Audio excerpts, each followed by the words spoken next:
Ambassador Keth stood in the Grand Council chamber, his purple skin gleaming under the artificial lights. The Rilani Empire had ruled this section of the galaxy for over 2,000 years, and Keth carried that arrogance in every step. He waved his four-fingered hand dismissively at the floating hologram that showed a small blue planet surrounded by tiny metal objects.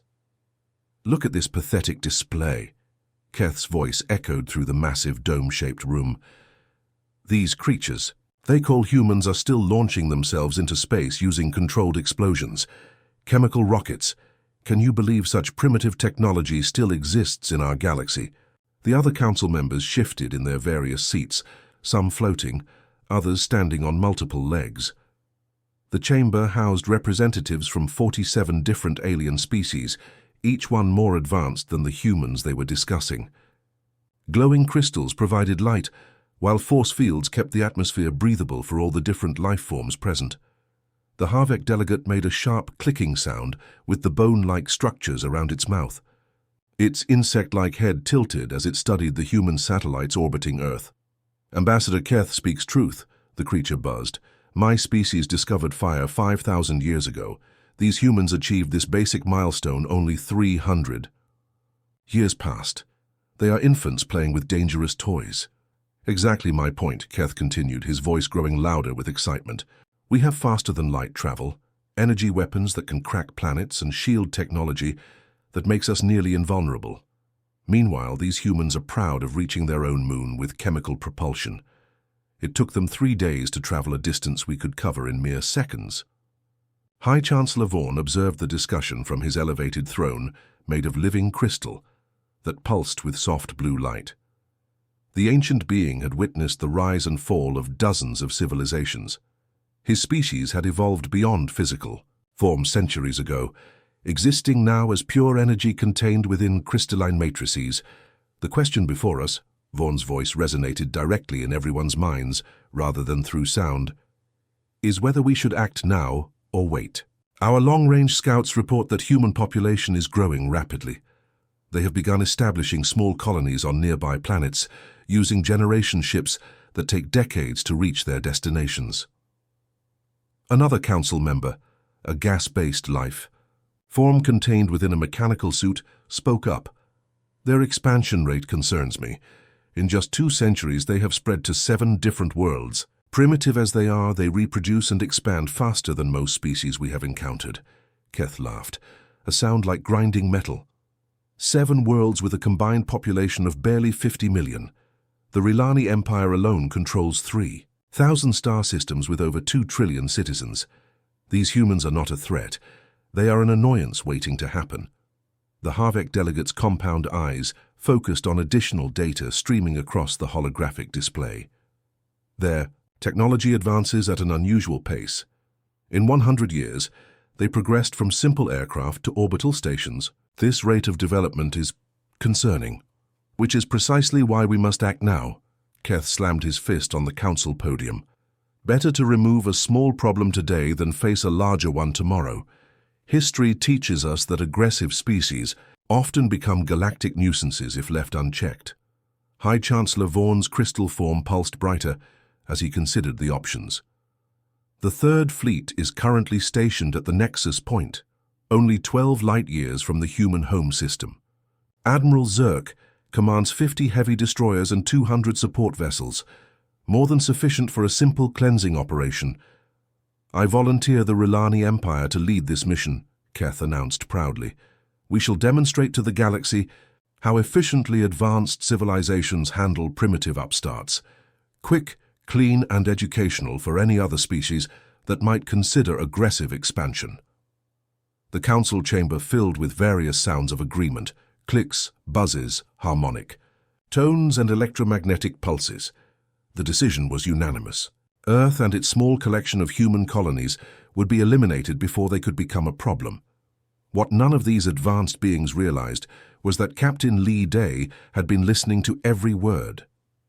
The human officer sat quietly in his command chair aboard the UES Thunder, a massive warship hidden in the dark space between star systems. For months, his ship had been monitoring alien communications, using technology the Council would have considered impossible for such a primitive species.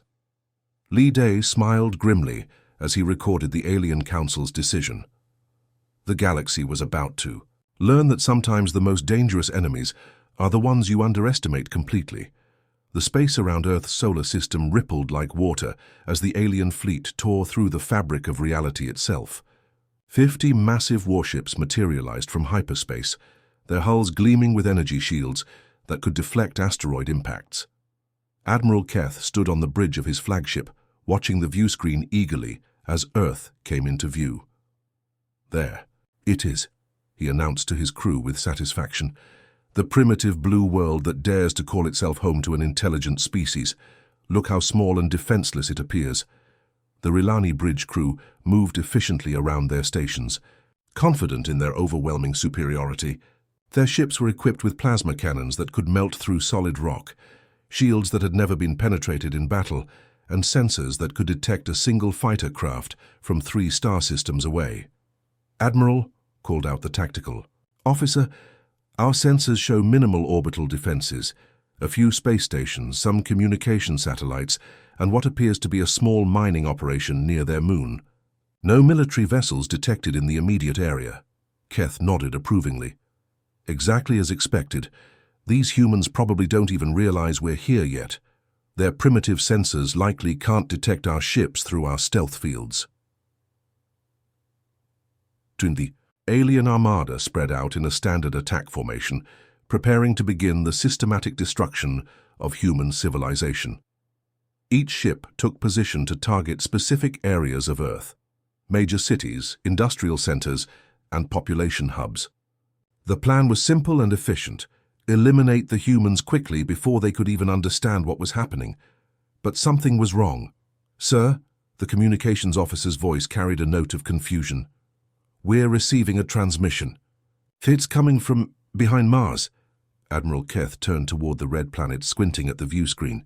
Mars appeared empty, just a rusty sphere hanging in the darkness of space. "Impossible. Our sensors would have detected any ships in this system.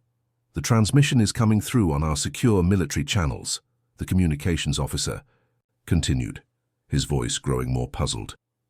"They're using perfect galactic standard language." Before Keth could respond, a voice filled the bridge with crystal-clear audio.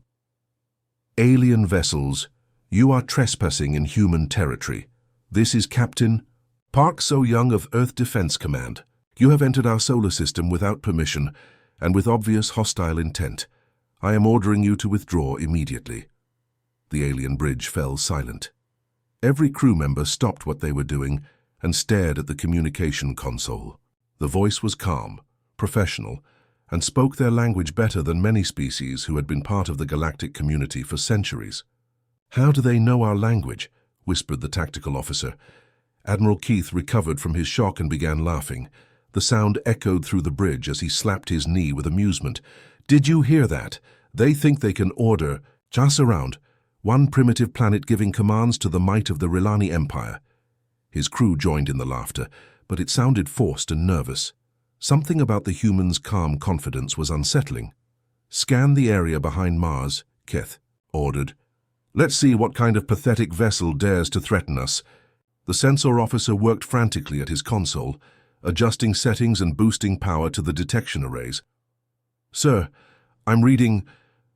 This can't be right." "What is it?" Keth demanded.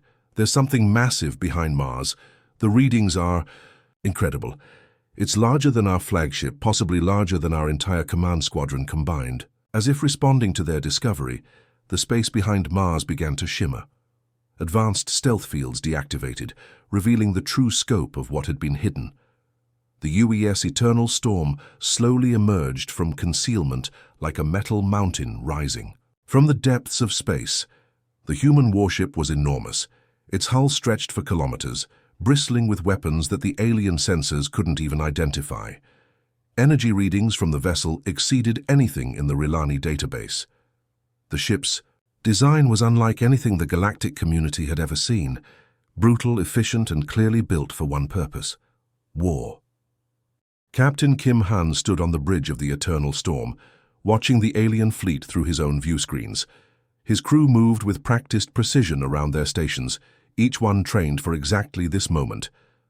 They had been waiting in the shadow of Mars for 3 days, completely invisible to the alien sensors.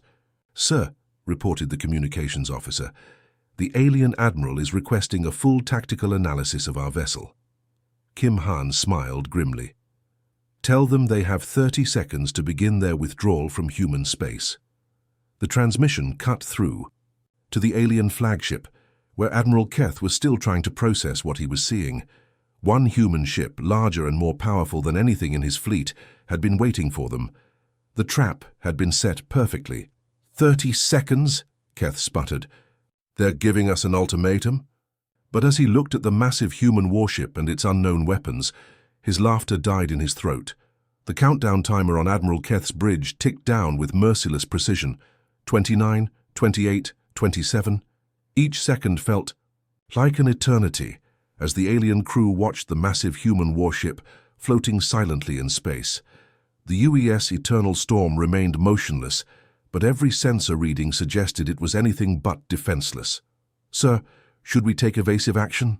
asked the tactical officer, his voice shaking slightly. Admiral Keth gripped the arms of his command chair. His pride would not allow him to retreat from a single enemy vessel, no matter how large. "Maintain position. They're bluffing. No primitive species possesses weapons that could threaten a Rilani battle fleet." 15, 14, 13. The bridge grew quieter with each passing moment. Even the normal operational sounds of the ship seemed muted by tension. "Admiral," the communications officer called out urgently, "we're detecting another human vessel. It just appeared on our starboard flank." On the view screen, space rippled as another enormous warship dropped its stealth field. The Thunder's Wrath materialized like a ghost becoming solid, its dark hull reflecting the distant light of the sun. Captain Cho Min stood on its bridge, watching the alien fleet through tactical displays that showed every detail of their formations. 5, 4, 3, 2, 1, 0. Captain Cho Min nodded to his weapons officer. Fire. The Thunder's Wrath unleashed a weapon the aliens had never seen before. An antimatter lance erupted from the ship's main cannon, a beam of pure destruction that traveled at nearly the speed of light. The energy beam was so intense it appeared as a solid column of white fire stretching across the solar system. The target wasn't the alien fleet. Instead, the beam struck 3 massive asteroids floating in the belt between Mars and Jupiter. Each rock was the size of a small moon, composed of iron, nickel, and various heavy metals that had been orbiting the sun for billions of years. What happened next defied everything the aliens thought they knew about physics and warfare. The asteroids didn't explode. They didn't shatter into pieces. They simply ceased to exist. The antimatter beam converted every atom of solid matter into pure energy in a fraction of a second. The 3 massive rocks became a miniature star, blazing with the power of a small. Sunlight erupted across the solar system. The energy release was so intense that it temporarily blinded every sensor on every alien ship.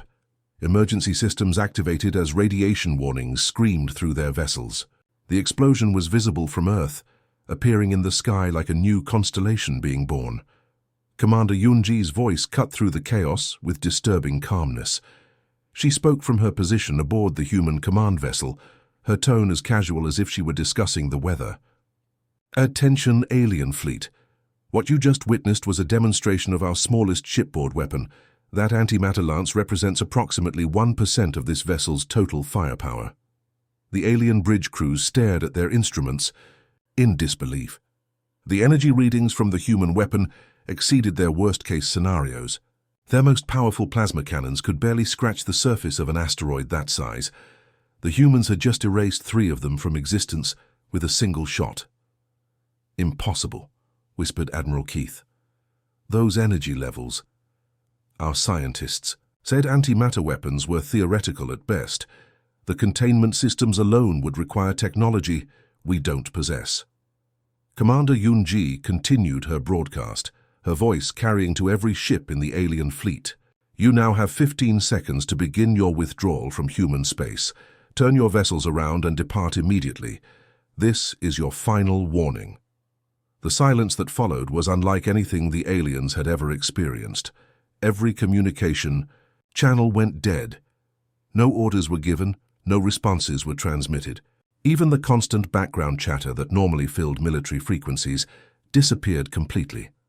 Captain Cho Min watched from his bridge as the alien formation began to waver. Ships that had maintained perfect attack positions moments before now drifted uncertainly. He could see individual vessels adjusting their heading, preparing to retreat without waiting for orders from their admiral. "Sir," reported the human tactical officer, "enemy fleet formation is breaking down. Multiple vessels are powering down their weapons systems." "Good," Cho Min replied. "Maintain target lock on their flagship. If Admiral Keth decides to test our resolve further, we'll demonstrate what our larger weapons can accomplish." The countdown began again, but this time it wasn't the humans who were running out of time.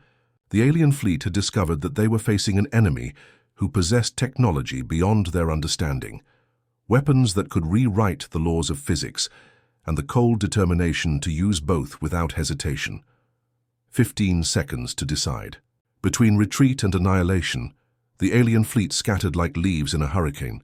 Ships that had arrived in perfect formation now fled in complete chaos, their crews desperately trying to reach the safety of hyperspace. Admiral Keth's flagship was among the first to retreat, its engines glowing white-hot as they pushed beyond safe operating limits.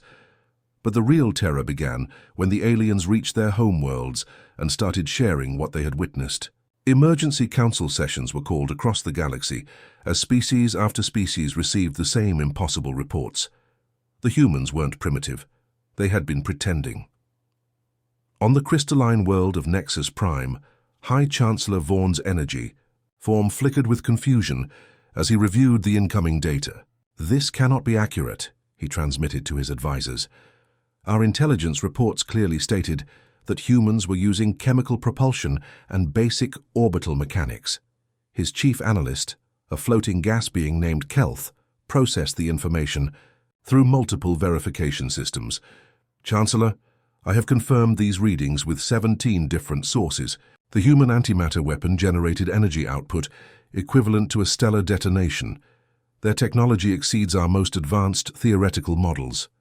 Meanwhile, on Earth, Captain Song Min sat in a secured facility buried deep beneath the Pacific Ocean. Banks of quantum computers surrounded her, processing decades of intercepted alien communications.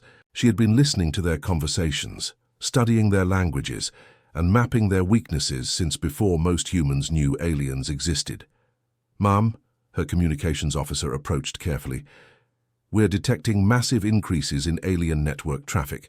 Every major species is trying to gather intelligence on our capabilities." Song Min smiled as she reviewed the data streams flowing across her screens. "Let them look. They're finally asking the right questions, but it's far too late for answers to help them." The truth was spreading through the galaxy like wildfire. Human agents who had been embedded in alien societies for decades began revealing themselves. Trade delegates who seemed harmless suddenly demonstrated detailed knowledge of alien military systems. Cultural exchange students turned out to be intelligence operatives who had been mapping every major installation and weakness. On the insectoid world of Harvek Prime, the Harvek High Command discovered that their human cultural advisor had actually been cataloging their military production facilities. The being they had welcomed into their most secure briefings had been transmitting detailed reports back. "To Earth for over 10 years. How long have they been watching us?" clicked the Harvek Supreme Commander, his compound eyes reflecting the panic spreading through his species. The answer was becoming clear across the galaxy. Humans had been preparing for this moment since their first radio telescope detected alien signals.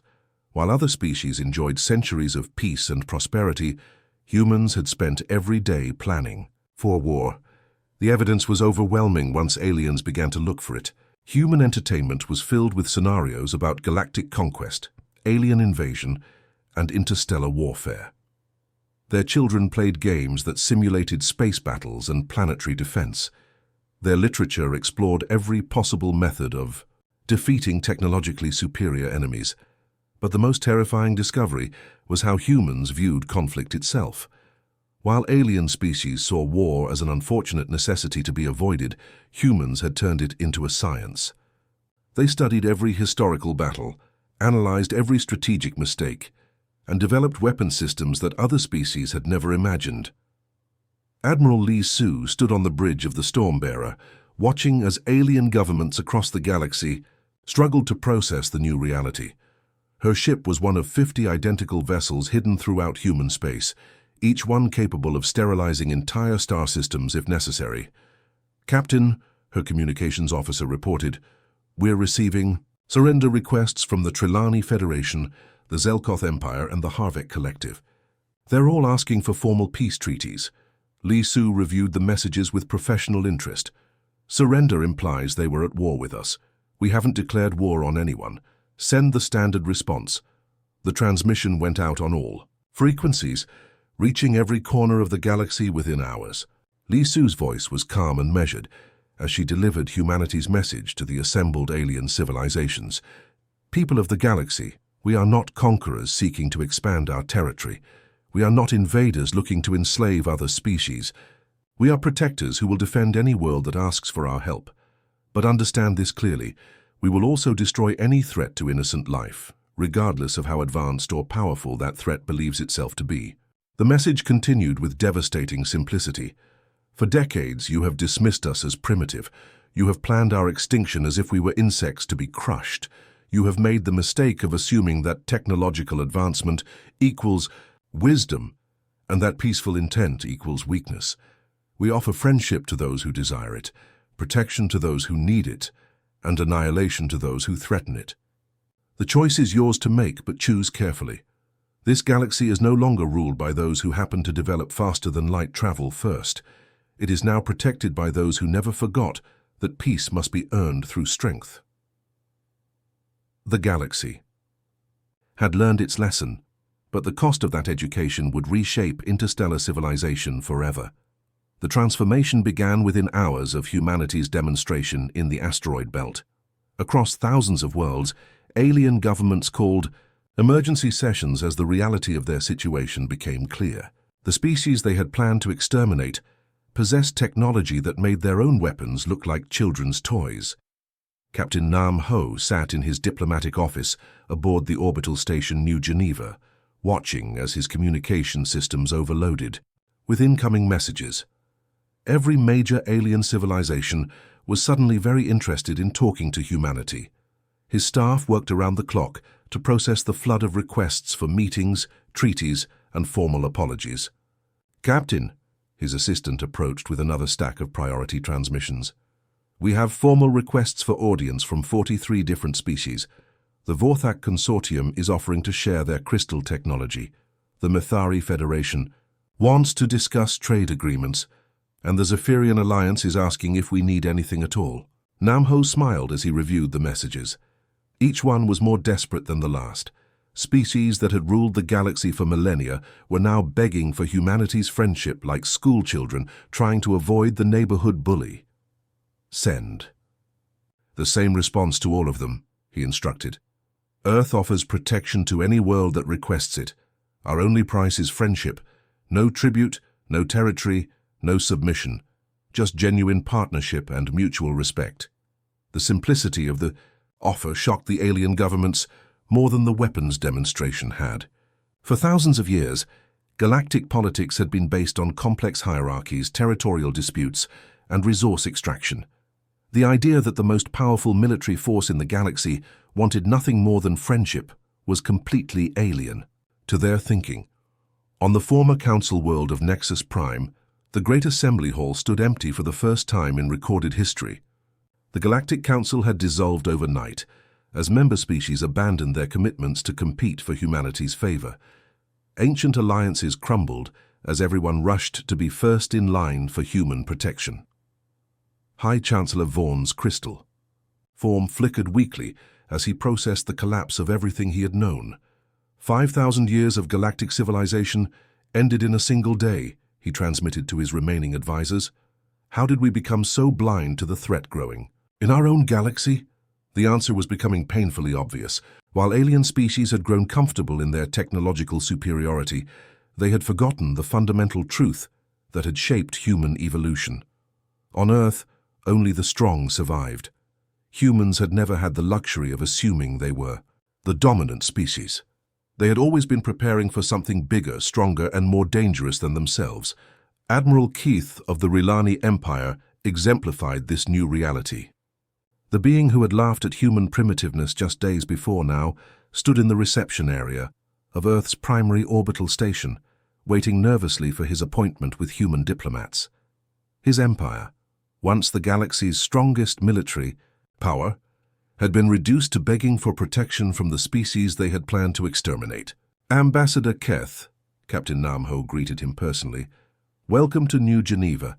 I understand your empire would like to discuss a mutual defense agreement.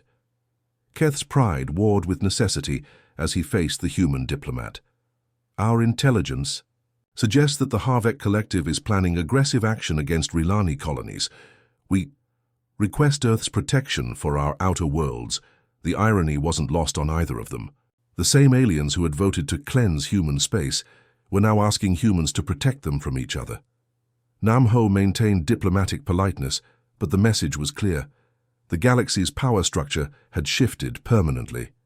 Captain Kang observed this transformation from the bridge of the Silent Victory, one of humanity's newest stealth vessels.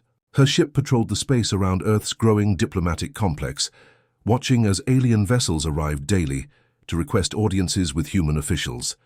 "Ma'am," her tactical officer reported, "we have 17 alien diplomatic ships requesting permission to approach the station. The queue extends for 3 million kilometers." Kangdar studied the display, showing dozens of alien vessels waiting patiently in designated approach vectors. Each ship represented a civilization that had once considered itself humanity's superior. Now they waited like supplicants outside a throne room, hoping for an audience with their new protectors. The most remarkable aspect of the transformation was how quickly it had occurred. Within a single week, the entire galactic political structure had reorganized itself around Earth. Trade routes were redirected through human space. Military alliances were reformed with human approval. Cultural exchanges began as alien species suddenly developed intense interest in human art, literature, and philosophy. "Captain," the communications officer called out, "we're receiving a priority transmission from the former Galactic Council chambers. The remaining members are formally requesting that Earth assume leadership of galactic affairs." Kangdar shook her head in amazement. 7 days ago, they wanted to exterminate us. Today, they want us to rule them. Send the standard response. Humanity has no interest in ruling other species. We only want to protect them. But protection, as the galaxy was learning, was the most powerful form of control.